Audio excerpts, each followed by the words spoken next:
Before we begin, I want you to do something very simple, but very important. Turn off the lights around you, lower the volume of everything else, and just listen carefully. Because what you're about to hear is not just another ghost story. It's a case that blurred the line between reality and something far darker. A place where investigators walked in as skeptics, and some walked out believing.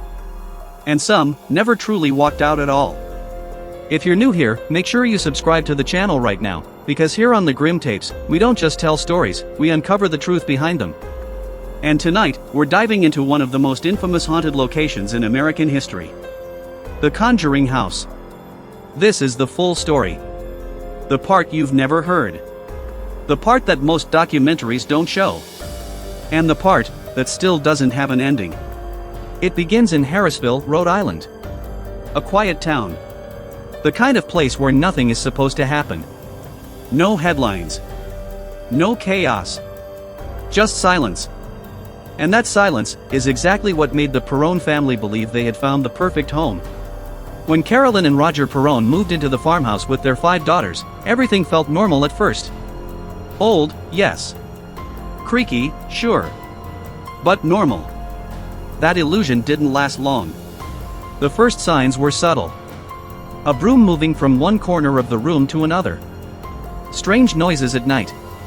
Doors opening when no one was near them. It was easy to ignore. Easy to explain. Until it wasn't. Because what started as small disturbances slowly began turning into something targeted. Something aware.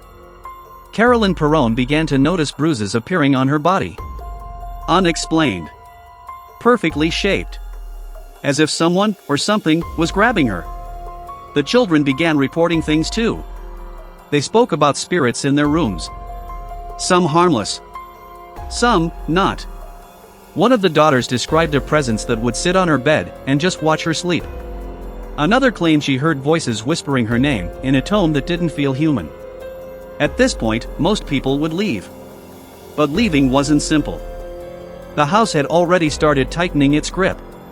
Because this wasn't just a haunted house. It was a place with history. A long, disturbing history. The land itself had witnessed generations of tragedy. Deaths. Suicides. And rumors of something darker, something tied to ritualistic practices. The name that keeps coming up over and over again is Bathsheba Sherman. A woman who lived in the area during the 1800s. Accused by locals of being involved in witchcraft. Accused, but never proven. Still, the stories persisted. It was said that a child in her care died under mysterious circumstances. No evidence was ever officially confirmed, but the whispers never stopped. And in places like this, whispers have a way of turning into something more. The Perron family became convinced that whatever was haunting them was connected to her. That she hadn't left. That she had claimed the land and anything on it. Including them. Things escalated quickly after that realization. The activity became aggressive. Violent. Carolyn became the primary target. She reported being slapped, thrown, and even temporarily paralyzed. The house didn't just feel haunted anymore. It felt controlled. This is when they reached out for help. And that's when 2 names entered the story. Ed and Lorraine Warren. Paranormal investigators. Famous for their involvement in some of the most controversial haunting cases in the United States. When the Warrens arrived, they didn't dismiss the claims. They took them seriously. Very seriously. Lorraine, who claimed to be a clairvoyant, said she immediately felt something oppressive inside the house. Something ancient. Something that didn't want them there. The Warrens conducted their investigation. They documented the events. They spoke with the family. And eventually, they made a decision that would change everything. They decided to perform a séance. Now, séances are unpredictable. Dangerous, even. They're meant to open a line of communication with the spirit world. But in a place like this, opening the door can mean letting something in, or letting something out. During the séance, Carolyn Perron was used as a medium. And what happened next is where the story takes a dark turn. Witnesses claimed that Carolyn began speaking in a voice that was not her own. Her body contorted. Her chair lifted off the ground. And for a moment, it seemed like something had taken control. Roger Perron, terrified for his wife's life, immediately demanded that the Warrens stop. He forced them out of the house. And just like that, the investigation ended.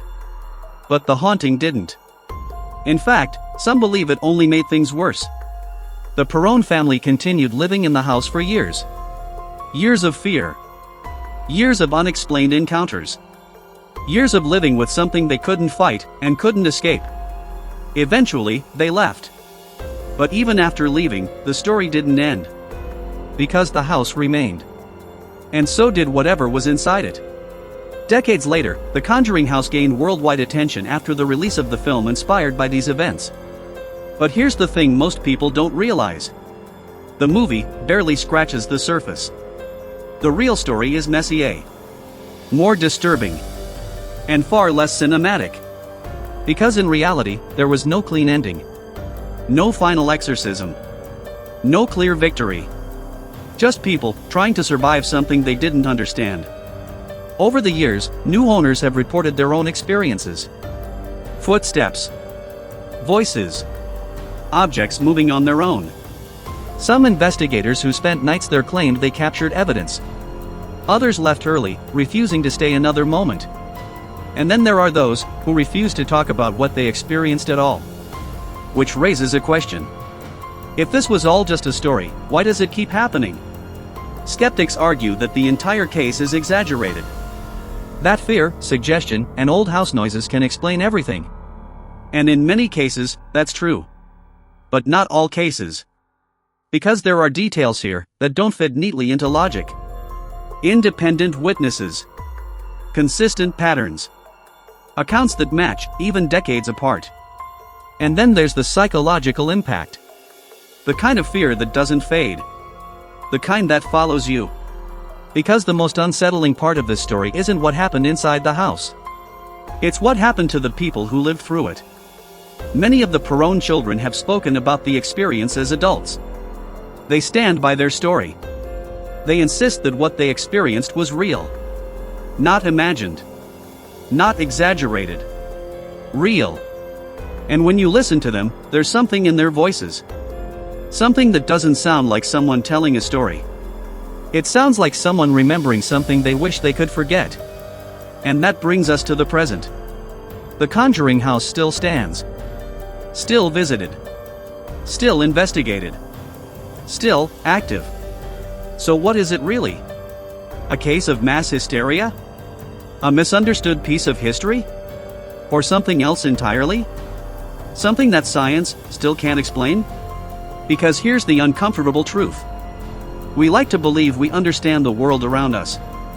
We like to believe that everything has an explanation. But places like this challenge that belief. They force us to consider the possibility that we don't know as much as we think we do. And maybe that's what makes this story so terrifying.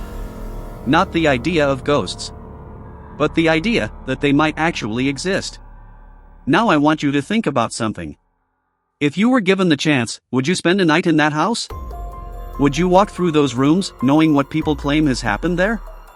Or would you stay away, just in case? Some stories are better left alone. And here's another question. Why do you think cases like this keep resurfacing? Why do people keep going back? Is it curiosity? Skepticism? Or something deeper, something that pulls us toward the unknown, even when we're afraid of it? I want you to tell me what you think. Do you believe the Perron family? Do you think the Warrens uncovered something real? Or do you think this is all just a story that grew over time? Write your thoughts in the comments. Because the truth is, cases like this don't end when the story is told. They continue, in the minds of everyone who hears them. And if you've made it this far, then you're already part of it. If you want more stories like this, more real cases, more unexplained events, then make sure you subscribe to the channel. Like the video if it kept you thinking. And share it with someone who thinks they've seen everything, because they haven't. Not yet. And remember, some houses are old. Some houses are abandoned. But some houses are still watching.